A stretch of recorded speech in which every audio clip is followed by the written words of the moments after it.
Hi, welcome back to another hour with Crowder with me, your host Crowder. Like, share, subscribe, and comment. If you're already a subscriber, go ahead and ding the bell so that you can get all of my latest podcast interviews. Today, we have a good ass guest, Stu Becker. How's it going? I'm just Good to doing be here. good. Dude, I've met you just like randomly. You sold one of my friends one of your books. hmm What is that book? The Green Book. It's the Green Book by Gaddafi, but it's a new version put out by the Center for Political Innovation with an intro by Caleb Maupin.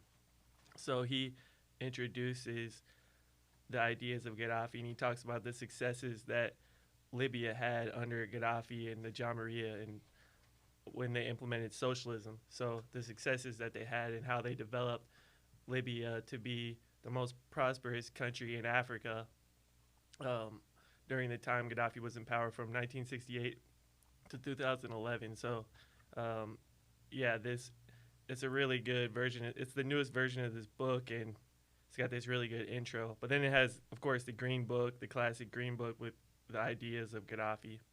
I heard that like people in Libya hated him at first because they wasn't used to the idea of socialism at first. They thought that he was like, kind of trying to rob the country when really he was trying to liberate them from um, government money or government funding because he understood that when government funds you or a big part of your existence, then they control you. So he was hmm trying to get them away from that. Um, well, Was that true?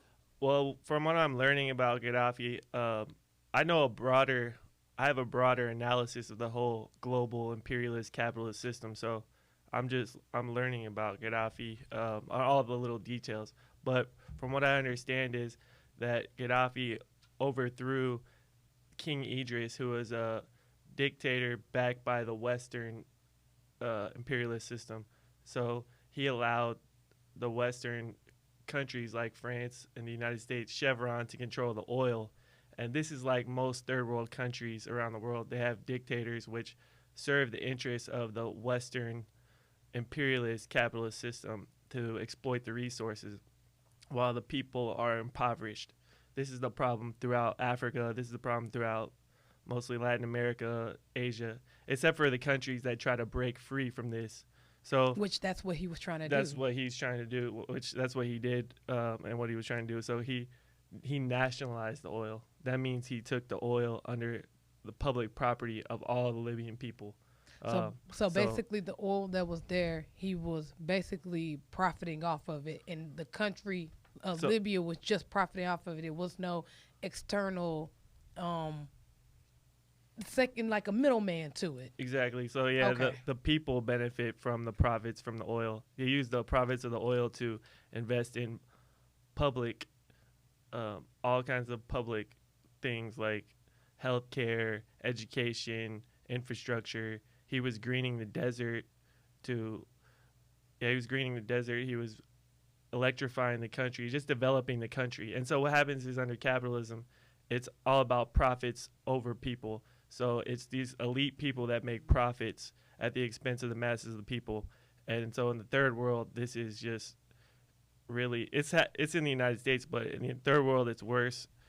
These countries just get totally exploited by the West, United States and Western Europe, the former colonial powers. So my thing is if they know that they're exploiting if they know that the West is exploiting their country, why do they let them? Uh, well, are you talking about Libya or just in general? Yeah, just in general, you named a couple of countries that's suffering from the exploitation of Western society.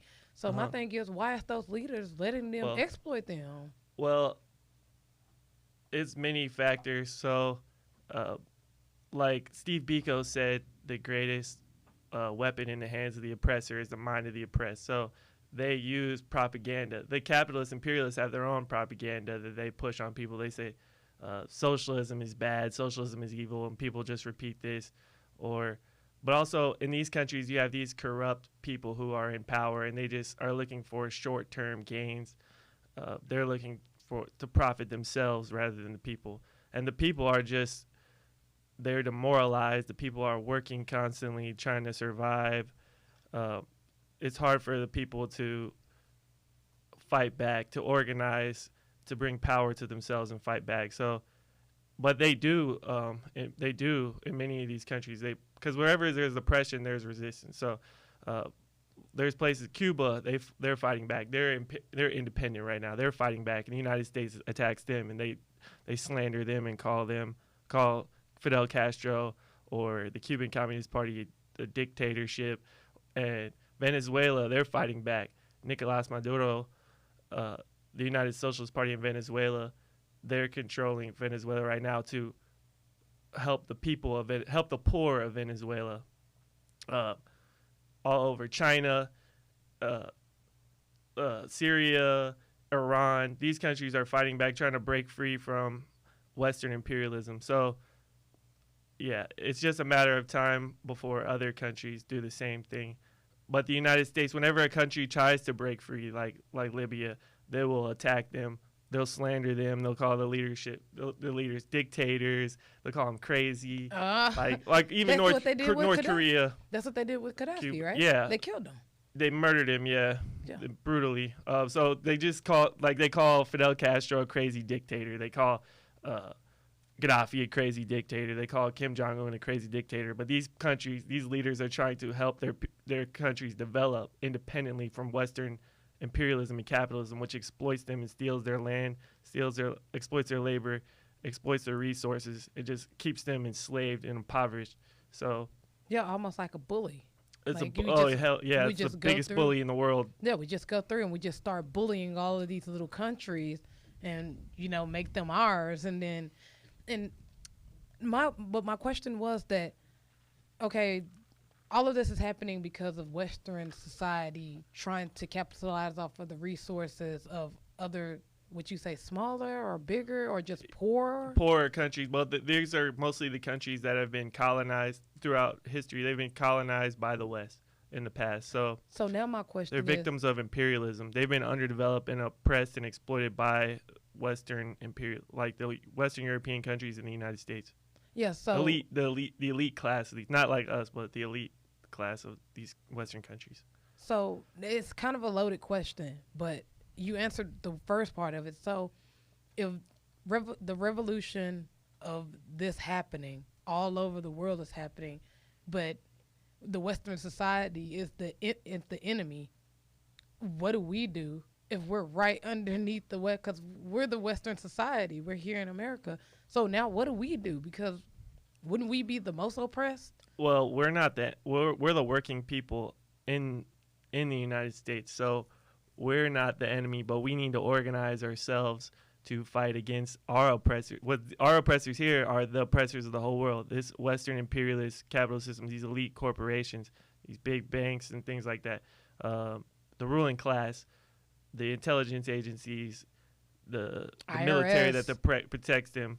So that's the enemies of the working class people here. So because the bosses and the bosses and the corporations here exploit the people to make profits. So our job is to organize ourselves as workers to create a system that serves, to fight back, to create a system that serves the needs of all of society rather than the profits of these elite people. So we need to organize ourselves as working class people and take these rulers out of power.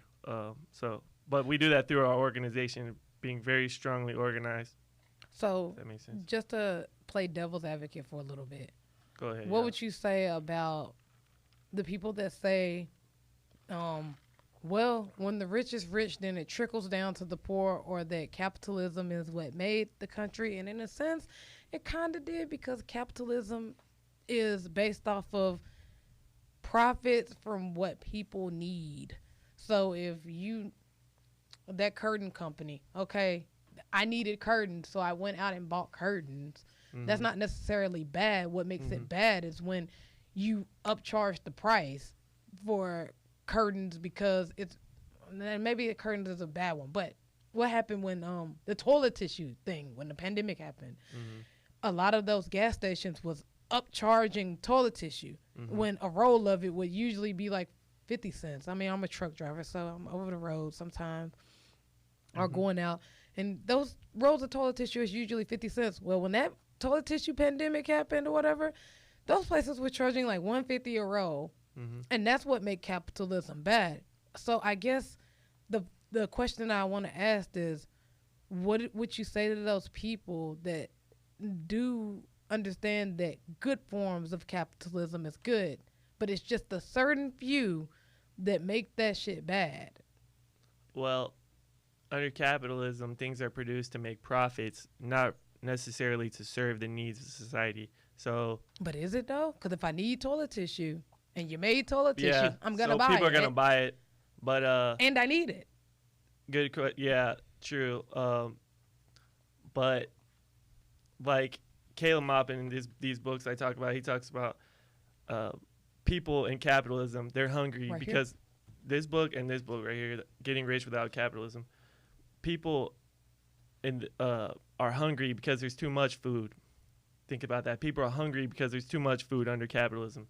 People are homeless because there's too much housing under capitalism.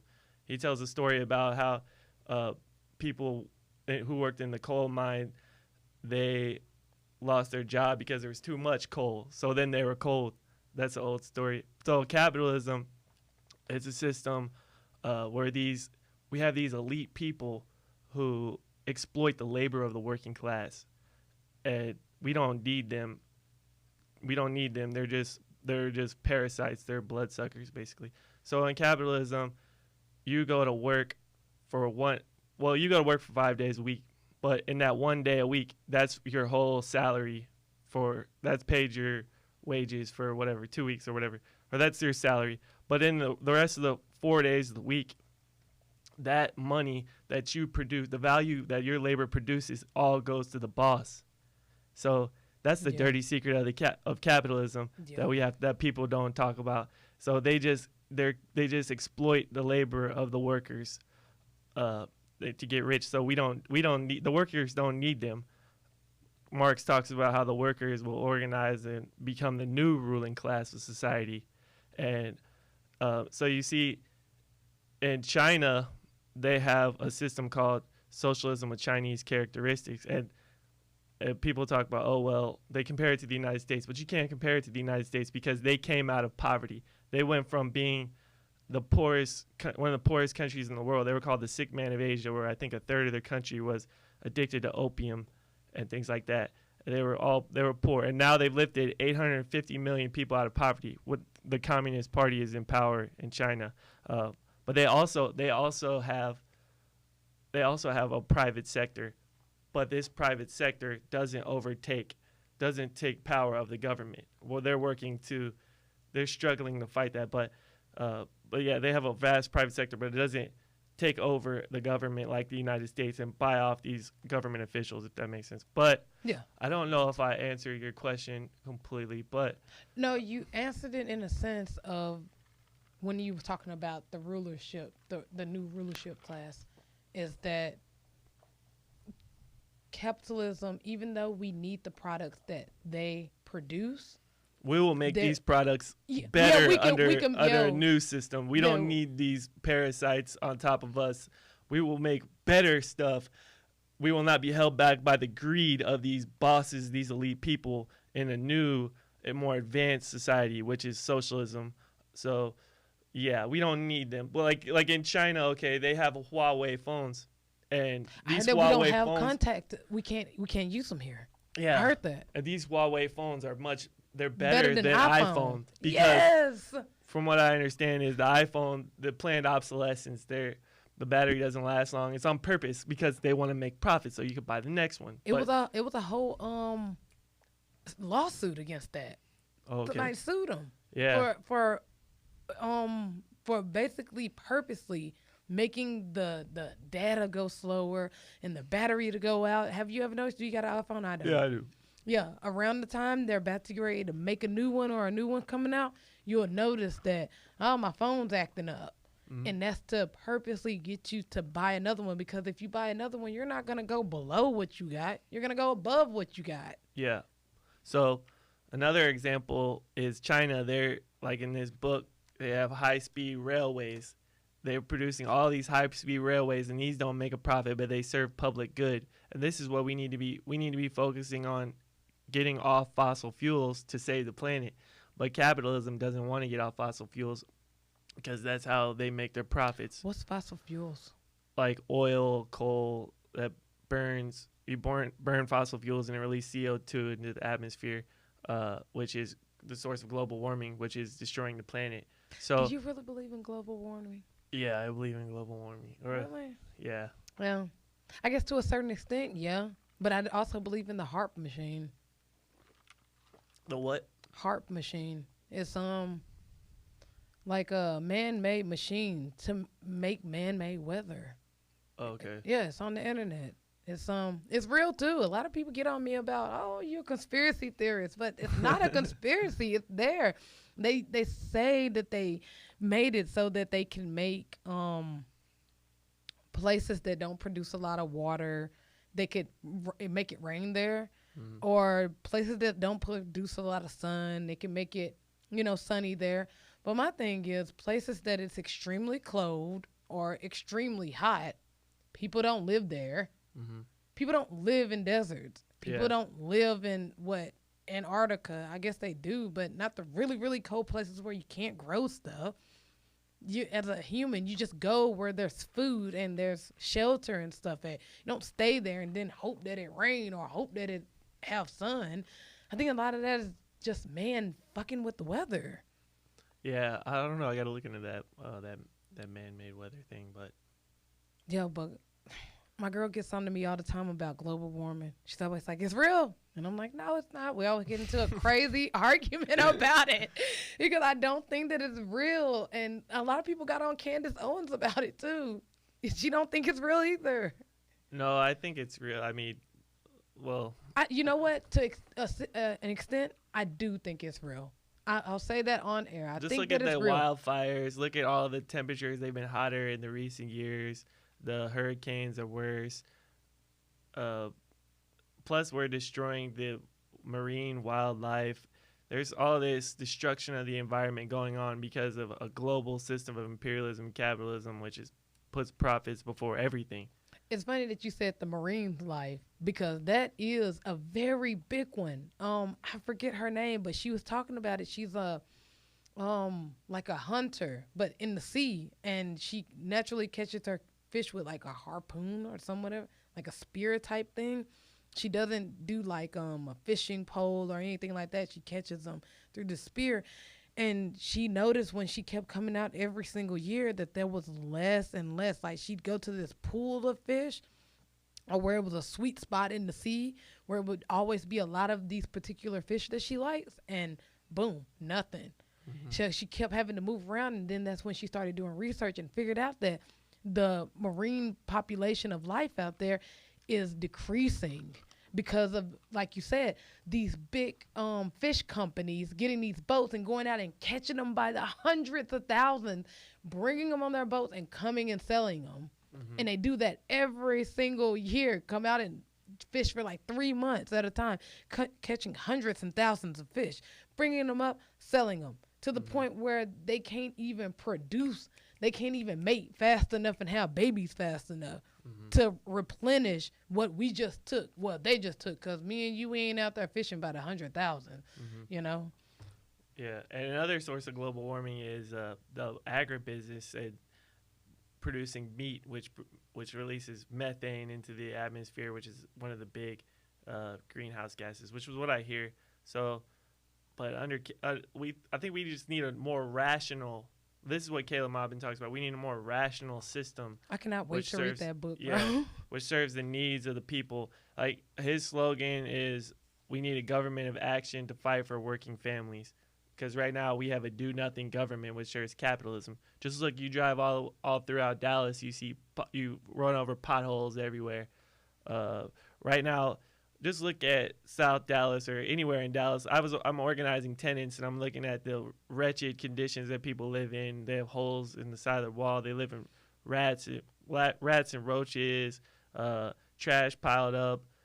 There's mold inside the house. This government doesn't do anything to help these people. So that's what Gaddafi did. He built modern housing units for people. the John Maria and socialism under Gaddafi. So under socialism, we would have a government to serve the people, serve the working families, not the profits of these elite people. So basically, what capitalism to you is, because everybody sees capitalism from a different standpoint. Me, I just don't want to pay taxes anymore. That's where I'm at with the whole thing. I don't care. I just don't want to pay taxes. I think it's unlawful to pay taxes. Actually, it is unlawful to pay taxes. Well, you see, the rich don't pay any taxes. Donald Trump doesn't pay any taxes. And Amazon doesn't pay taxes, but we pay the taxes. But then look at where the tax dollars go to. It goes mostly to the military, which oppresses the whole world, and the police, which oppress people here, and black people here, and poor people here. It's kind of like full circle. The beginning of our conversation was because those people that not own the military, but the state or the government owns the military. So they send them out to do their dirty work, which is what you was talking about, going out to go oppress smaller little countries that actually have resources like oil and diamonds and coals and graphite or whatever. And then coming back, and now they're all beat up and hurt, but the elite is still like cool and kicking, and they didn't have to pay anything for it because we paid for it. So yeah, we paid for it, and that's why I'm against. I do think that we should have protection, but use our protection for the right reasons. Don't use our military to go out and go do your dirty work. Yeah, that's what it's for. Yeah, use our army to go out and at least service people, service like them for good. Like if you see like a busted ass country that could use some help, like give them a fair chance or something like that. Like I'm into that, but I do think that if we need a military, I don't think we should get rid of the military at all, because we're human. We're always going to be trying to conquer. Our nature is just conquering. I don't know why, but I see a lot of people that are socialists that want everyone to just live a comfortable life. It's not that I don't want you to be rich. It's that I don't want to be poor for you to be rich. Exactly. Yeah. That's what Caleb Maupin talks about in this book. That's the problem. So it's getting rich without capitalism. But people think that socialism is about making everybody equally poor, but it's not. It's about raising the living standards for all. It's about enriching the whole society. So under capitalism, people get rich by making others poor. The people, our rulers, they get rich by making us poor, making the people around the world poor. But about the military, the U.S. military, they have 1,900 or 1,000 military bases worldwide, and no other country even comes close to that. If you want to read an interesting book about the military, there's a book called War is a Racket by Smedley Butler, he was, at the time of his death, he was the most decorated U.S. Marine in history. So he wrote that basically he fought for the capitalists and Wall Street, and he went to go oppress other countries and kill people in other countries and terrorize people in other countries to enrich capitalism and Wall Street. He wrote the general, the highest, the most decorated general in U.S. history at the time. So that means decorated, you mean like the one that has the most awards, the most celebrated, the most respected. He tells you, like, basically the U.S. is, or imperialist elites are like gangsters, and they operate on 3 continents. They're trying to control the world for the economic reasons, the resources. So the resources, the labor, the land. So that's a good book about war and imperialism.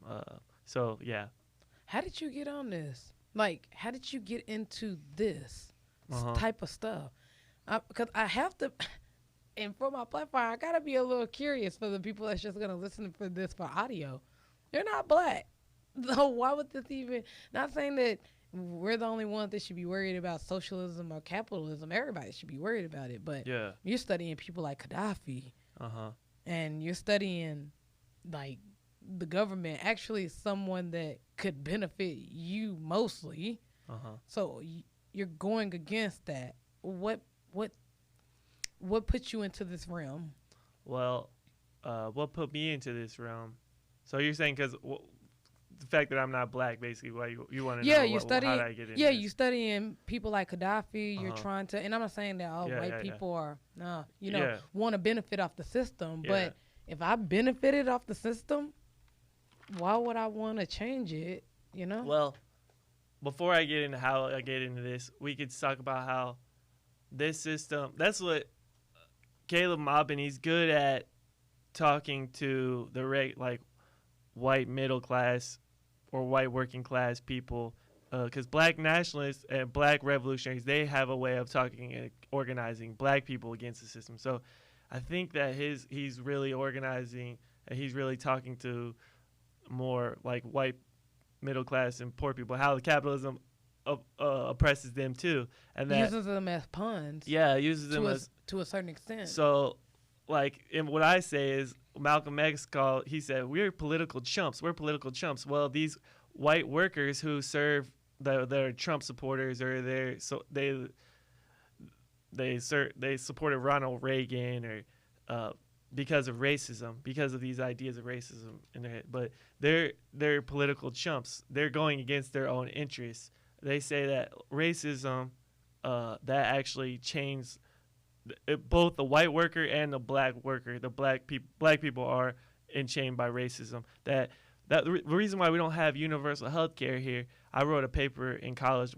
Really, the reason why we don't have universal health care in the United States, really, if you look at it, is because of racism. Because every time we try to get government programs to serve all the people, they'll say, like Ronald Reagan or the right wing, they use the Southern strategy and they say, oh, this is healthcare and it's welfare and it's going to benefit poor black people, and you're a hardworking white person, so we're a hardworking white person, and this is going to take away your taxes. It's not going to benefit you. So like racism, it's used as a tool to divide the working class, to serve these capitalist elites. So it actually this system, it oppresses everybody. That's what we have to understand. It exploits everybody, and everybody is getting worse because of it. So does that make sense? Yeah, you basically saying that you realized very early on that not only is this suppressing black people, which I'm not black, and hey, I can't think like that, but it suppresses me too. As a middle, I'm gonna just assume that you're a middle class white man. Yeah. So now it oppresses me also. Yeah. And they're using me as a pawn to oppress black people while they oppress me while I'm oppressing black people, because in my mind, I think, not you, but some white people, middle class, think that, oh, the government said that I am better and that my tax dollars is going to pay for someone else's. Well, nobody wants to pay for anybody's anything. Mm-hmm. And that's black and white. Nobody, I don't want to pay for white people's stuff, but white people don't want to pay for black people's stuff, especially if you're lazy, and that's what they tend to say. That that's racism. That's racism. Exactly. Say black people are lazy. Exactly. So they're saying that, oh, well, these people are lazy. They just don't want to, pay for their own stuff, and you're going to pay for it if you vote for this law or whatever. So you realize very early on that, nah, it's not black people that's doing the stuff, and it's not Mexican people, and it's not these poor white people. It's you. Yeah, it's the elites. It's the elites that are causing our problems, because they're making profits at the expense of all of us and destroying society. So their greed and the system that makes profits for them is holding back. Is actually holding back our society. It's keeping us, at a lower level. We could be advancing beyond all of this, and everybody could be happy too, and everybody could be happy and working together. They use divide and conquer tactics. That's what the rulers use. Like racism is divide and conquer tactic. So we was just talking about that, me and my tech. We were just talking about how they divide us in every which way: gender, race, religion, status. They have cut us 8 ways to Sunday with division, just so that we cannot find out. That's why I love having people on that is not like me. Yeah. I don't know anything about capitalism or socialism or Gaddafi or any of that stuff. I just work and podcast, and that's it. And I love to bring people on that are not like me, because that gives me a chance to know what it's really like. And most of the time, when you talk to somebody that's not like you, you figure out that y'all are more alike than y'all are different. Exactly. We all have so much in common. When you go to organize people, I'm an organizer too, because I don't just talk about this stuff. I try to organize people. Right now I'm organizing tenants to fight against bad housing conditions. I'm a teacher, so I'm involved in my teachers union, and I help organize other teachers to fight against the bad conditions in the school system. So anyway, but yeah, when you talk about all these people, all people have the same problems. And that's what we try to organize people and get people to talk to each other. Like in the apartment complexes, everybody like in these low income apartment complexes, like they're dealing with rats and roaches or bed bugs or mold or car towing companies, and just everybody's got the same problems, and we need to organize and work together, because the people have the power. Actually, the people, when the people organize, have the power. That's what, it's not just about talking about these ideas, but organizing people to, that we get the power when we unite and we work together. And that's what capitalism doesn't want us to do. Exactly. That's they don't what want they us don't to talk. That's what they don't want. They don't want me and you talking about how, no, you know, they want you to be like, I hate you because you're white, and they want me to be like, I hate you because you're black. Yeah, they don't want us coming together drinking a good cup of Jack Daniels.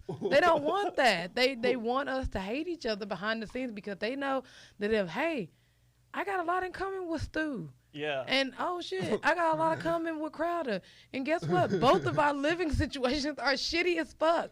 Yeah. Wait a minute, who's living good? Those dudes are living good. Yeah. Let's go beat them up. Yeah, together. Exactly. Yeah, exactly. Well, that's what happened in the colony of Virginia in the 1600s. See, in the colony of Virginia, there were African indentured servants and slaves, and then there were European indentured servants. And these people, they often lived together in the same quarters. They got together, they intermingled, you know, they had kids together and things like that. So they saw themselves as more united. But then around 1686 or around that time, there was the Bacon's Rebellion, and it was a kind of a crazy situation. Basically, the settlers, the European indentured servants and the Africans, they wanted to expand against the native people to take more land. So Bacon was not a revolutionary, because he was trying to take more land from the indigenous people. But the real point is that the Europeans and the Africans, they united to fight the plantation elite. And so that's when in the 1700s they created the slave class to be all African, and they privileged the European people, and they called them white. So this divided the working class. There's a book called The Invention of the White Race, because there's no such thing as race biologically. It's only a social construct, but really it was just created under this colonialist, imperialist, capitalist system to divide people. And so this is part of this settler colony, so now these privileged people are called white, and now they're made to feel better than the other the more exploited people, who are now called black, who are Africans. You know what I'm saying? Yeah, even though they're in the same situation, they put a label on them to make them feel, to trick their mind. Yeah. They trick their mind, even though you're in the same. They made them, the conditions for the Europeans a little better, and they made them like plantation overseers to feel better and things like that. So yeah. Just they segment the labor force and divide people. Like, for instance, I'm a teacher, and so my teachers union, we have teachers in it, we have custodians, we have lunch workers, bus drivers. So they've made the teachers feel like they're a little better than the custodians. But we try to organize all these people, but it's just, if that makes sense, they segment the labor force, and it just divides people. So yeah. Dude, you're saying everything that, because off air, me and my tech guy, Sean, we always talk about stuff off air. I mean, and everything that you're hitting on is what we were talking about off air, from the division to labels, how they will label something to make a certain class of people, or not even a certain class of people, because that's even a label.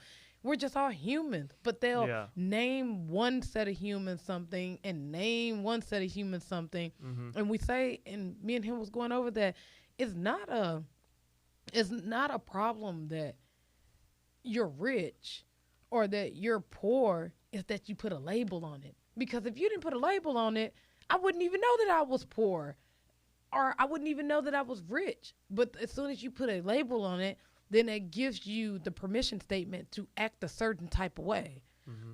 because like if you say, well, it's like a psychological thing. It's kind of like telling a kid they're bad. If you say that they're bad, you're bad, you're bad, you're bad, and you keep telling them that, they're going to act bad. Yeah. But if you say, hey, you're acting difficult today, what's going on? Then they don't know how to process difficult. They're just going to say, dang, this is difficult. This is me acting difficult. Okay. But they're not going to get in their head that they're bad or that they're good. So that's what the thing is with labeling stuff, putting a label on something, is that it gives you the permission statement to act a certain type of way. Even when you say you're poor. Now I can act poor. I can beg for stuff from the government. I can, sit around and collect welfare. I can do this instead of actually getting up off of my butt and going to go get a job or whatever you may do to get money. It gives either party of whatever label you decide to be under a permission statement to act that way. Well, yeah. Well, capitalism, it gets the people who are oppressed to hate themselves and to blame themselves for their oppression. So it's black people they're lazy, they're inferior, they're stupid, they're less intelligent. This is why that they're lower. It's not because of slavery, Jim Crow, segregation, this whole system. Yeah, all that. This whole racist, colonial, capitalist system. It's not because of that. It's because they're lazy. It's because it's their fault. And we're taught to hate like workers and poor people when it's the system that makes them poor, because it's a system that's based on exploitation. And then we're taught to worship the capitalists. And it's true, yeah, we should, like, it's natural. We like people who look nice, who have nice things. That's the natural thing. But I think that we're just taught to think that these people are better than us. We're taught to serve them and think that they're superior, and that's why. But really, they're there mostly because of exploitation and oppression. A whole system which started from slavery and the genocide of the indigenous people and exploiting even poor white people. A whole system which exploits them, that enriches these people. So we're taught to serve these people and think that they're better than us, or think that white people are better and more superior. So, yeah, that's what the system does. Does that make sense? It teaches the oppressed to blame themselves. Yeah, but it's not their fault. It's a system that oppresses and exploits them. If that makes sense. Yeah, it does make sense. You're right along the lines of, I don't know who said this quote, but it said that if you enslave the mind, the body will follow. Something to that extent. So if you constantly put and oppress people's head that you're unintelligent, you're always going to be poor, you're never going to get anywhere in life, then that's what they will think, and they will naturally start to act the way that you told them to think. Kind of like the bad kid scenario. Say you're bad, you're bad, you're bad. Naturally, they're going to be being bad. So I get where you're coming with that. And it's just a lot to unpack with that, because we was going about saying about like how white people are in the same boat, or really anybody, because it's not just white people that does racism. It's Mexican people too. Mexican people think that they're better than black people too. And now we see Mexican people getting caged up, and I'm just like, okay, that's one of the reasons why we all need to really rally together. And I'm not talking about by no protests. I'm talking about real Civil War, Boston Tea Party type shit. I'm not against protests. If you feel like that's a freedom of speech. I don't ever want to take that away from anyone. But I think we pass, us as a people, white, black, Mexican, Chinese, everybody, because we have to understand that that's a label that they didn't put on us to keep us divided. So when you saying black and white and this and that, then you dividing yourself once again. So us as patriotic people that just love each other, we need to get together and we need to go get those guys, because they're the ones who's messing up stuff for us to live in a utopia. Yeah. Well, we need to organize. We need to organize to fight for our own interests. Fight. That was the So, key word. like- Not walk around downtown Dallas with a picket sign. So, like, I think the idea is these organizations like labor unions, unions for essential workers, tenants unions, black organizations to fight against racism, just unions that protect the workers, that serve the interests of the workers. We need these all over, and we'll see where it goes from there. But we could take over society. We could take over the government to make it serve the needs of the people. So just, yeah, we need to organize. We need to get together and talk about our own interests, and not the interests of these capitalists, but the interests of the workers, the working class people. But I think you said, I wanted to talk about something else, back to the getting people to hate themselves. Well, it's also a part of this media. The media is controlled by... Yeah, that's why I don't watch TV. I don't either. But the media is controlled by the corporations, like the CNN, ABC, Fox News, all the mainstream cable news is controlled by these corporations. So they put all these ideas in our heads, and it goes back to Gaddafi. They're the ones that's saying socialism doesn't work. Socialism never works. It's propaganda, like it's you were propaganda. saying in the very first. That's how Hitler got his whole thing across. Yeah. Propaganda. Yeah, Hitler said, if you tell a lie 1,000 times, it becomes truth. But Kwame Ture said, if you tell the truth a couple of times, it'll smash 1,000,000 lies. But anyway, so their corporate media, their capitalist media, it lies to us. It tells us socialism never worked. It tells us, oh, Fidel Castro's a dictator, and these are authoritarian countries, and they tell you half truths and things like that. And I heard you talking about in the school system earlier, but it's part of the school system too. That they tell you, for instance, they tell you socialism has never worked. But this is why I love Caleb Mob, because he tells you, oh, actually it did work. It lifted Russia, Soviet Union, socialist Russia, lifted Russia from a poor, agrarian, backwards country into a major world power in a few years. It's lifted China from being the sick man of Asia to now it's lifted 850 million people out of poverty. It's a growing world power. Cuba, despite being blockaded and oppressed like by the United States, they have a blockade which keeps them poor. It's an economic blockade. They're not allowed to get foodstuffs, medicine, technology, and things like that. But despite that, they have a world-class healthcare system where they send doctors all over the world. They allow people, even like low-income people, I think they target black and Latino people in the United States, and probably poor white people too, to go there and get free medical school education. They have free healthcare and free education to the highest level. They have more doctors per capita, more teachers per capita than any other country in the world. So it does work. That when we work together, when we organize, how could that not work? When we work together, when I'm talking to my neighbor and all my community is united and we're talking about serving our interests and what we need to do, how could that not work? When we're putting all our genius together, rather than all fighting each other, trying to just to fight in the rat race. That's the rat race to get to just the bare minimum where elites are. Yeah, capitalism, it divides us. It wants us all divided. That's why in your apartment complex, my apartment complex, or all these people's apartment complexes, people don't talk to each other.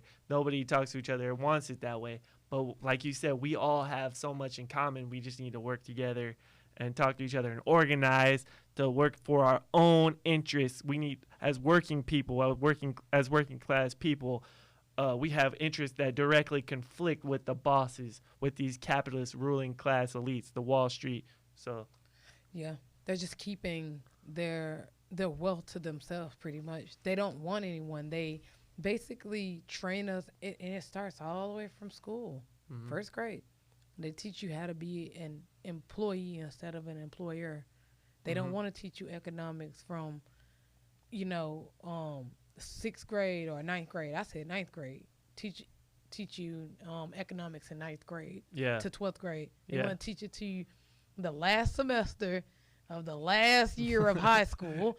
What was you thinking about it in the 12th grade, the last semester? Nothing. You think about leaving that shit because you just got through doing a 12-year bid of mindless science, math. Well, not math. Math is important. Math, reading, and English. Those are important. You know those three, you can make it in life. Everything else is BS, and they know it, and they keep us slaved to these things, thinking that, oh, if you go out and go get a degree, you go out and do this, you go out and do that, then you too will be successful. When you know damn well that you've created this whole system for me, not just black people, but poor white people, poor Mexican people, to fail. Mm-hmm. So now not only do I have to go back and go work for you, but now I'm in debt. Yeah. $80,000. Yeah. So, they set this up very strategically and very precise. They knew what to do. And the people that make it out the system, they just end up being bigger slaves. Because now they have a puppet. Now they have to answer to Geppetto. They're a puppet now. Yeah. They can't go out and go spend their money. You think for one second that these athletes and all these people in crazy positions don't want to go back and give to their community? They do. But what are they told? They can't, because they signed a contract that they didn't read. They didn't hire someone to read because their manager or their team said, no, it don't matter. We got a lawyer for you. They're going to read it. Not knowing that the lawyer works for them, works for the corporation. So, of course, they're going to read it to the best of their ability and in their interests. They're not going to say, okay, dang, this says this and this and this. Hey, this says that you can't give back to the high school or the college that you went to or the middle school or anything in your community. You got to give to only this organization, which probably the NFL or NBA or WNBA has stock in there. So it's just full circle. You give your money or fund this organization, and the money comes back to the NBA. And those are the only organizations, non-profitable organizations that you can, give your money to. But it's like, dang, I can't go back to the hood and go fix it up. Yeah. There's not for a minute, and I don't think that those guys want to. I think that they signed a shitty contract that said that they can't. Or they're Pinocchio, and Geppetto is telling them, hey, if you do this, we're going to cut the strings on you, and you're going to be back in the hood. Who wants to go back to the hood? Nobody. Nobody wants to go back from a $30,000 or $30 million mansion to a $950 one bedroom, one bath apartment. I don't want to do that.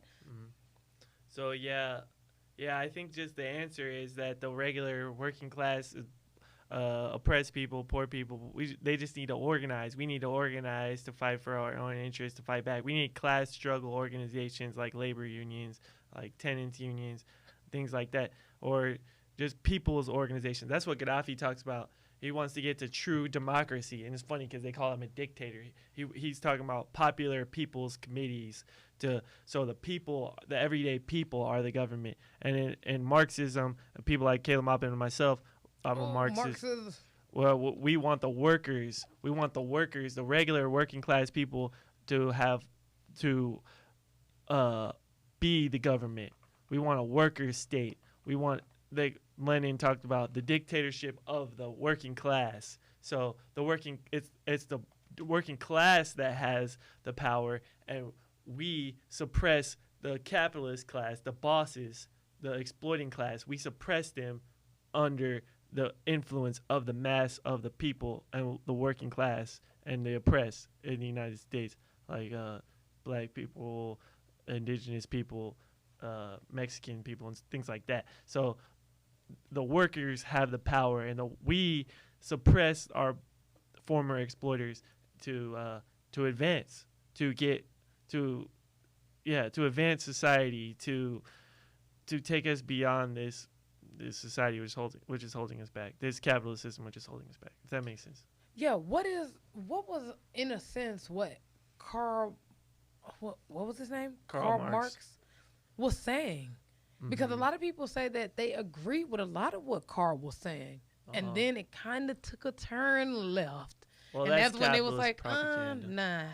Well, I actually have my own Marxist reading group. I have we call it the Revolutionary Cadre Training School, because we need revolutionary cadre, which is leaders, to lead the people and organize the people. So I try to have a political education class, which I have tomorrow, we study a lot of Marxism and Leninism. So Marxism, There's many aspects of it.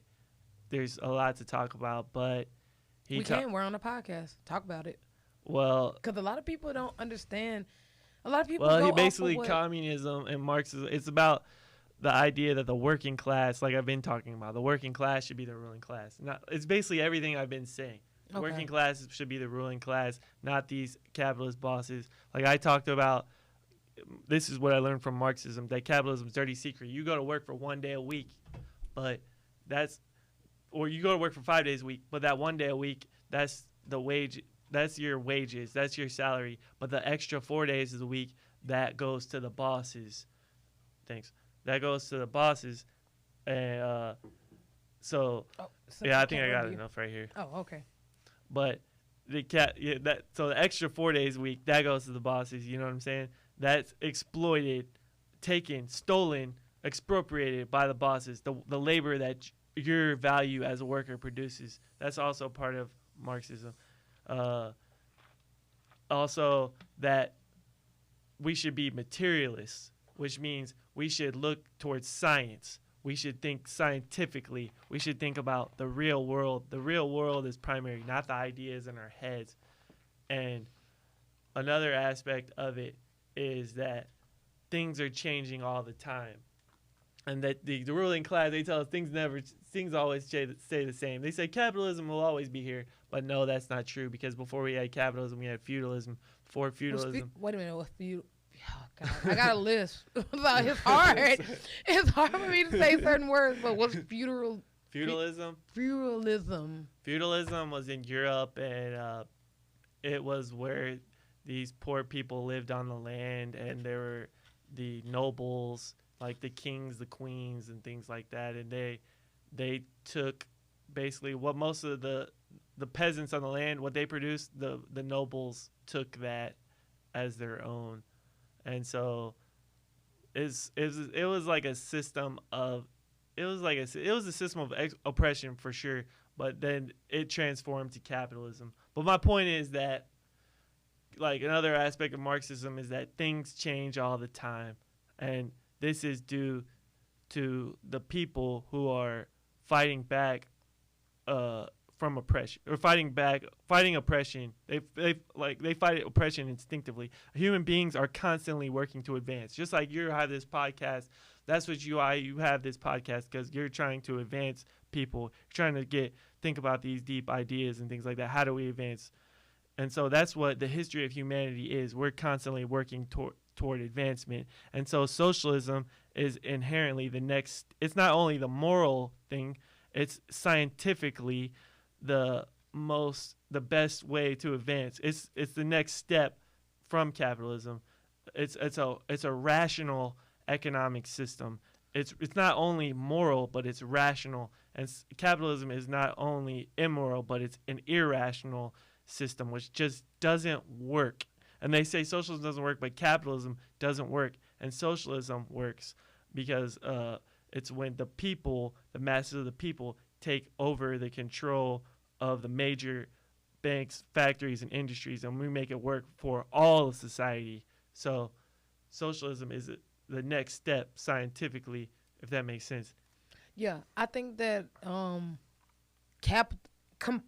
absolutes don't work.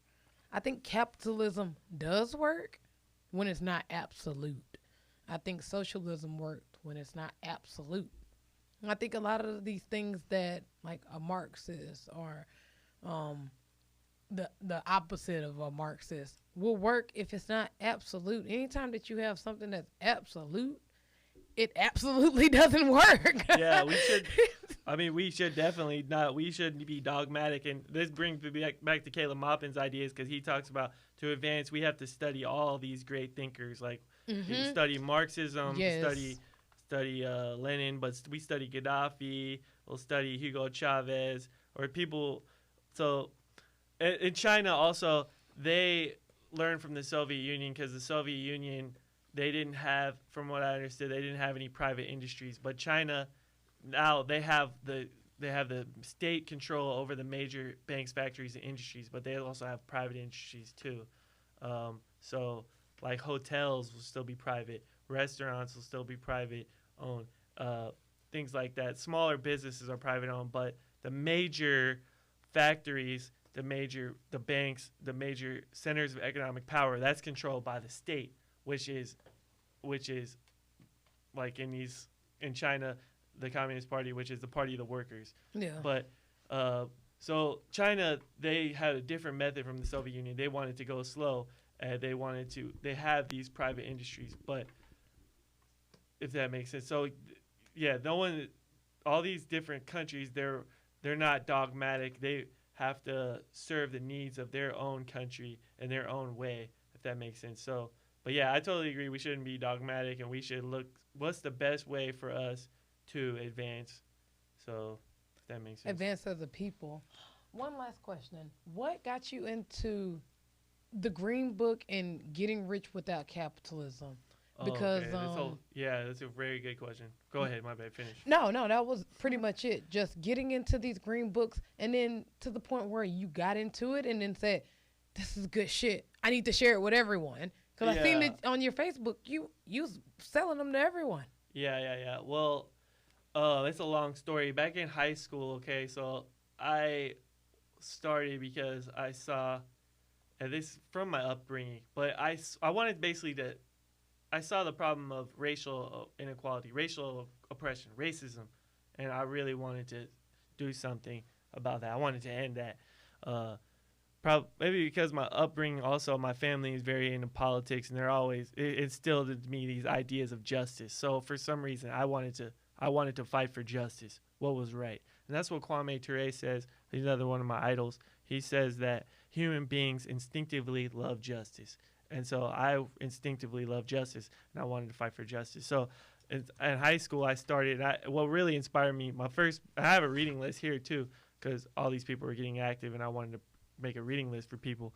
But my first book I read was the autobiography of Malcolm X, and that really inspired me to want to learn and read, because obviously Malcolm X fought for justice. He's fighting against racism, oppression, and things like that. So, but he inspired me to love learning and love reading and love doing these things to serve the people, to stop oppression. So I just took it from there. And then in college, I majored in sociology, which talks about these ideas of like institutionalized racism and things like that. And then I also in college, I came across the ideas of Marx when he talks about the bourgeoisie, the proletariat, which I was about to talk about, the bosses and the workers. Basically, the bosses exploit the workers, the capitalists exploit the workers. And then I started learning about how, I just kept learning more and more and more how capitalism and racism are connected. So basically I started because I wanted to end racism. I wanted to help end racism because I saw how messed up it is in society. But also, I was back, we were like, why does a white guy care about ending racism? I could say when I was in elementary school, I went to a school which was mostly black.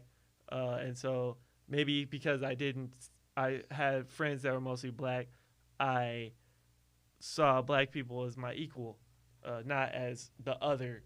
But anyway, so all these different factors, fast forward back to college. So I started connecting racism and capitalism, and I learned about this and how it's connected because capitalism started from slavery and colonialism. Yeah. And that's the starting point. They enslaved Africans. They justify that through racism, saying Africans are inferior, but the enslavement of Africans enriched Europe and America. But then the U.S. and the Western countries went to colonize the world to steal the land, the labor, and the resources of the people of the world, like Africa, Asia, Latin America. And they use racism to justify that. They say these people are savages, these people are inferior, and things like that. So it's basically in our best interest to help them. So yeah, that's another thing. The white man's burden. But anyway, how I gotten into this. I saw the connection between racism and capitalism. I started studying Malcolm X more, like his speeches, but not only that, the Black Panther Party, because I was like, okay, so naturally these people, they came before me and they were fighting for justice. They were fighting against racism. So I'm going to read the ideas of these people, like Malcolm X, the Black Panther Party, things like that. Stokely Carmichael, Kwame Ture, who else? George Jackson, Assata Shakur, which I have a whole reading list here. So I study these freedom fighters, and then I just learned more and more and more. And that they basically told me that it's capitalism, it's imperialism, it's colonialism, and that's what creates racism. That's what creates the racist system. It comes from capitalism, but it's capitalism. It oppresses all people. That's the thing. It not only oppresses black people, it oppresses all people. So all people need to get to fight capitalism and imperialism, and this backwards system. You know what I'm saying? So that's how I got into it. And that's what you pretty much figured out early on in your life, is that shit, it doesn't just oppress black people, it oppress all people. Well, yeah. And I'm all people. I'm up next. Yeah, it's kind of like whenever, do you have siblings? Yeah. Okay, and you seen one of them get their ass whooped so bad that you was like, oh shit, I'm next. Yeah. Yeah, that's how it is. Yeah, black people real. are the ones getting their ass whooped, and white people are up next, so you just start kind of sweeping just because. Yeah, I mean, there's poor white people too, and they go to prison too. But I'm a teacher, okay? I teach in Dallas ISD. And oh, what school? This is just like the school month. I just had all teachers on today. Yeah, I teach at Bryan Adams High School, Dallas ISD. But so they have a shitty basketball team. But I love them. I love Bryan Adams. They're good. But yeah, so it's hard to teach. It's hard to teach in a 90% school that's 90% low income, because why is it hard to teach in school that's 90% low income? Because kids, they come to school and they're not prepared for school. Because when you're in poverty, you're not prepared for school, because like they're living in maybe poor conditions. You're living with roaches. Maybe you have a single parent household because of a messed up system, not because of the faults of individuals, or parents, they have less education, so they don't prepare their kids as much because they can't, because they're working. You know what I'm saying? So the kids that come from poor backgrounds, they're just behind in general. Yeah. And then so they want to clamp down on the teachers and blame it on the teachers, and they say it's the teacher's fault for, that there's they want to solve the achievement gap. But they say it's the teacher's fault, but it's not the teacher's fault. It's a system's fault. It's a system of oppression, of capitalism and imperialism, which oppresses people, and the racism, which is part of that, which is this central part of that in the United States. That's why we have these problems. That's the reason why there's the achievement gap. But then they want to clamp down on the teachers and blame it on the teachers. But then there's actually a whole thing behind this.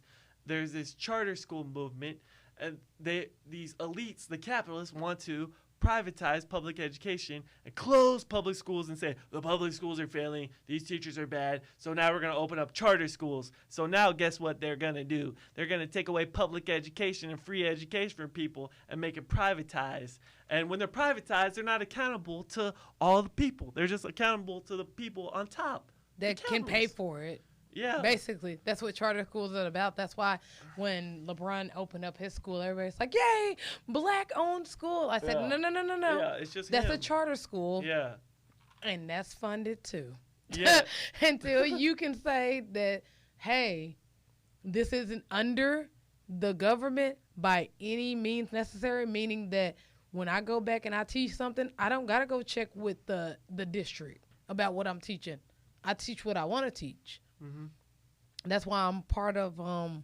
That's why I'm really for Dr. Umar Johnson's his ideology about school. Okay.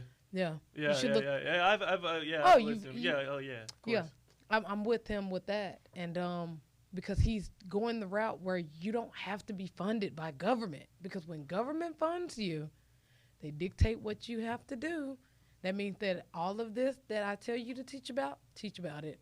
In the moment that you don't, you're out of here. Well, yeah, I think that the people need to become the government. Like I said, if the people become the government, then they can dictate what is done in school and what's not done in school and all of that good stuff. But until then, because we have enough money as a community to build our own school. We just don't want to, because the society and the government have made us think that it's so far-fetched for us to rally our money together. build a school, put our own life lessons and everything into that, and teach our own kids. And right now, we getting a little step close to that because we're already virtually learning. Our kids is already at home 90% of the time. So if your kid is at home 90% of the time and you're home 80% of the time, then you need to be teaching your kids stuff like this. Yeah. Getting rich with that capitalism. The Green Book, Gaddafi, the teachings of Gaddafi, and not only Gaddafi, Karl Marx. But I have a reading group. I have a reading list right here that and going to Stu Becker's reading group. Yeah. To learn about stuff that we need to learn about to not depend on the government, because what the government has done is made us believe that everything is so far-fetched that we need them to be successful. We need them to survive. We need them to do everyday things like food and water and electricity. Yeah. When guys like I don't want to say his name, Elon Musk, he's a fool. He's trying to get us deeper into government with autonomous cars. But who else? Nicholas Tesla. You can have energy on your own, by yourself, free energy at that. They killed him because of that. They killed him because he figured out a way to conduct energy without paying for it. Once those guys killed him, they said, this is what we can capitalize off of. Mm-hmm. Another need that people want. You want to read a book without lighting a motherfucking fire? Buy this electricity, my dude. Yeah. Well, I think that the solution is for the people to organize, the working class to organize, to fight for our own interests. But we need this ideology to help guide us. That's why I study. That's why I have this reading list and things like that. That's why I have a political education class. But we need to organize ourselves so we can get the power, not just we're serving the bosses every day, or we're going to work to serve the bosses, but we have to organize ourselves so we can get the power. Like Kwame Ture says, he said, we can't, as revolutionaries, we can't solve all these problems by ourselves. He said, organize the people. When you organize the people, they'll solve the problems. So when I go and have the tenants, try to organize tenants, we try to get all the people together to organize, but when all the people come together, there's so many brilliant ideas because we're all freaking smart as hell. Yeah. When we get together and we talk, we could solve all our problems if we have this correct ideology where we're fighting for the people, not these bosses that oppress us. But so yeah, we need to organize, and we need to. That's how we get power, because they say organization is the weapon of the oppressed, and so. But we need these regular people's organizations. Like they say, all power to the people. That's what socialism actually is. All power to all the people. The people have the power. And that's true democracy.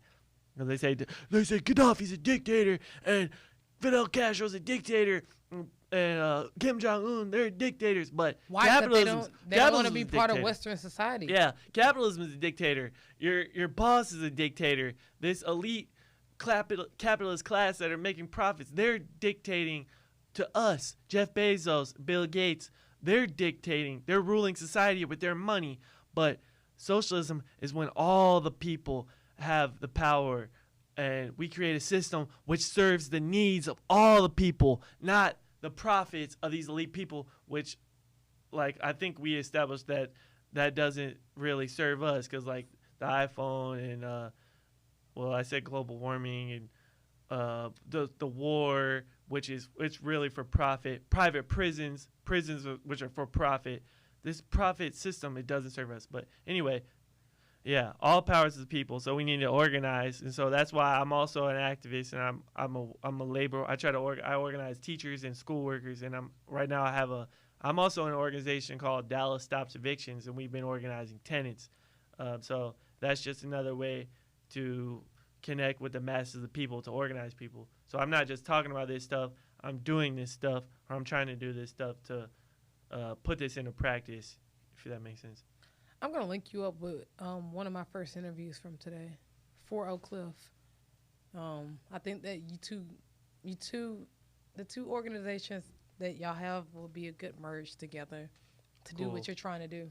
Yeah, so yeah, what we're trying to do is we're organizing tenants just to fight for their interests, like better, lower rent, like better housing conditions. Because we should have, like Gaddafi, he created quality public housing for all people, quality housing for all people. And he eliminated shanty towns. Why? Like you drive down to these places and they live in crap conditions. That's should never happen. We need a system Especially that serves in the- all the people. Especially in the richest country. And They supposedly deem- the richest yeah, country. it's supposed to be yeah, the richest country, but we have the worst politics and the worst home. Like, oh, Yeah. yeah, it sucks. But last question: yeah. 5 top books that young revolutionists should read. Well, that's kind of I have a reading list here. So Yeah, name a it just few off of depends there. on where you're starting. So it all depends, and you can start at many different places. Thank you. So the first, and it also maybe depends on what your interests are. But what started me was the autobiography of Malcolm X, and that was in high school. So that started me off for my love of learning. But I have different topics here. I have topics like Black Revolution in the United States. I got Malcolm X Speaks, the autobiography of Malcolm X, the Huey P. Newton Reader, Blood in My Eye by George Jackson, Asada, the autobiography of Asada Shakur, and I have other books on here too. Stokely Speaks. This is like a Black revolutionary perspective, but then you have a history and of slavery and colonialism. A really good book is The World in Africa by W.B. Du Bois. So that's the first book, the All African People's Revolutionary Party. That's their first book on their reading list. Then there's Capitalism and Slavery by Eric Williams. It talks about how slavery started, or capitalism started from the enslavement of Africans. It was built off the backs of the enslavement of Africans. But then, yeah, you could, if you want to talk about imperialism, you want to go to that. I like Michael Parenti, The Face of Imperialism. He talks about this. That's one of my favorite books. He talks about Western imperialism and how it exploits and oppresses the whole world. But the people in here, they oppress even the people here, and that's how they get their money to fund their stuff abroad. They say the empire bleeds the republic to serve the empire. That's why we have these crumbling roads, decaying infrastructure. You know what I'm saying? It's toe up in Eau Claire. Yeah, but there's some. It just depends, on where you're at. I have a whole reading list here. You can have Mao, quotation from Mao, Zedong, Lenin, Imperialism, the Highest Stage of Capitalism, Karl Marx, Communist Manifesto. But I'm actually learning more right now. This is a really good book to start with. Getting Rich Without Capitalism is a really good book to start with because for today, this is written in 2018. Caleb Maupin also, he's one of my favorite commentators. He's on YouTube. He has his own YouTube channel. He's an RT journalist, and he's constantly talking on YouTube. And so he's talking about these ideas constantly. So I recommend him on YouTube to listen to. What else? If you want to learn about the history of the United States, A People's History of the United States by Howard Zinn, from this perspective that we're talking about. Democracy for the Few by Michael Parenti, which talks about how the government, how it serves the elites, the capitalist system. You were talking about the government, how the government serves the elites, the capitalist system. So he talks about the whole history of that. But then there's Fidel Castro, books by Fidel Castro, Capitalism in Crisis, In Defense of Socialism, Black Shirts and Reds by Michael Parenti, which is another book about socialism and how it really benefited people around the world. And then there are other books in here. There are other books in here too. So I have other even news sources on here, like blackagendareport.com, Mint Press News, Telesur English. And then I have YouTube. Those are some of them. I have YouTube channels. I also like Kwame Ture. He's of the Black revolutionaries. I think he's my favorite in his analysis. He has the sharpest analysis. So if you want to check out his YouTube speeches and things like that, I've been really inspired by him. I quote him on my Facebook page. So yeah, Caleb Maupin, thegrayzone.com. So this is a good reading list. Really good reading list. Well, it just to start off with. So yeah, if That's what I recommend Yeah. to check out. Those are a lot of great books. A couple of them I've heard of them. Two of them I got them. I just haven't read them. Which ones? I got these when I was like 14 years old. Which ones? The black shirt and the red shirt. Really? Oh, Black Shirts. Oh, Black Shirts and Reds by Michael Parenti. But it's like in my storage. I remember that book. You need to read that book. If you have that book, you need to read that book. Yeah, and The World in Africa. Well, by W.E. Du Bois. You need to read that book too, because it talks about colonialism in Africa and how the West exploited the resources of Africa. This is why Africa's poor. And also at the end, it says that Africa needs socialism. And so, I compiled this list because when the Black Lives Matter protests popped off, I was like, man, like this year, it's been going on. I was like, I want to get out there because I want to I created propaganda pieces to hand out to people, or political education pieces like this, because I wanted people to see that to take it to a more revolutionary stance, that we need to go against capitalism. It's capitalism. Thank you. That's why I made this stuff. That's why I made other propaganda political education pieces. I'm really glad that you said it from a revolutionary standpoint, because I do feel like white people fighting for black rights have become a trend. It's just a trendy thing to do. But to the ones that's out there protesting for not just black people, but just really all people that's oppressed, because we all are oppressed. Just black people see it, and other races, they don't see it. So that's the only difference. But in a sense, we all oppressed. Yeah. But go ahead and give out your social media. It has been this has been a very high intellectual talk. I've never really understood what Gaddafi was doing, or the influences of getting rich without capitalism. Because me, actually, from a standpoint from where I was reading, I was under the influence that capitalism was a good thing for the economy. And giving out $1,200 checks to everybody is a bad thing. Yeah. And I'm not saying that I was against socialism, but I know from a sense that absolutes are bad in either way. So I'm really glad that I had you on to clear all of that up, up the capitalism standpoint and the socialism standpoint, especially from a teacher, and an activist. Yeah, so my social media, you can add me on Facebook. It's Stu Becker, STUBECKER. And then I also have an Instagram. It's comrade_Stu. That's my Instagram. And if you want, you can email me. If you want to contact me, StuBecker89@gmail.com. So that's my info right there. And I'm also a member of several organizations as well. So if you would like to get plugged in to this work to organize the working class people, to serve our own interests, to advance beyond this society, or to advance to a better society which serves the needs of the people, let me know too, because I have a lot of ideas and I'm connected with a lot of people who are doing this, and I also am organizing myself to do this. So yeah, that's my info. Boom. And actually you can follow me at Crowder_the with an A, not an E, _ the great. All platforms that are audio streaming, which is Spotify, Google, YouTube, Anchor, any one of those audio streaming platforms, An Hour with Crowder.